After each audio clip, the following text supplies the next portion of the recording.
চরম গোপনীয়তা ভাঙল। ইরান দাবি করছে মোসাদ সহ ইসরায়েলের নিরাপত্তা সংস্থার সহস্রাধিক গোপন নথি, ছবি ও ভিডিও এখন তাদের হাতে। এই ফাঁস হওয়া ডেটায় কি আছে?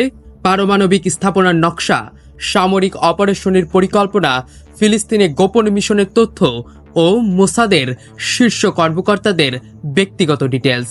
আল মায়াদিন সূত্রে জানা গেছে, বহু মাসের পরিকল্পনায় মাঠ ও সাইবার দুদিকেই সফল হয়েছে তেহরান। ইরানের গোয়েন্দা মন্ত্রণালয় বলছে, সব ফাইল ইতোমধ্যে নিরাপদে তেহরানে আনা হয়েছে, বিশ্লেষণ চলছে। জর্ডানের সামরিক বিশ্লেষক নাজাল আবু জায়েদ মন্তব্য করেছেন, ইসরায়েলের অভেদ্য প্রতিরক্ষা ঢাল ভেঙে গেছে। তেল আবিব এখনো চুপ, কিন্তু অভ্যন্তরীণ গোয়েন্দা মহলে চরম চাপ। বিশ্লেষকদের অভিমত, গোয়েন্দা ভারসাম্যে নতুন ধাক্কা। মধ্যপ্রাচ্যের শক্তির সমীকরণে ইরানের এই হ্যাক কতটা বদল আনবে তা নিয়ে এখন উত্তেজনা চূড়ায়।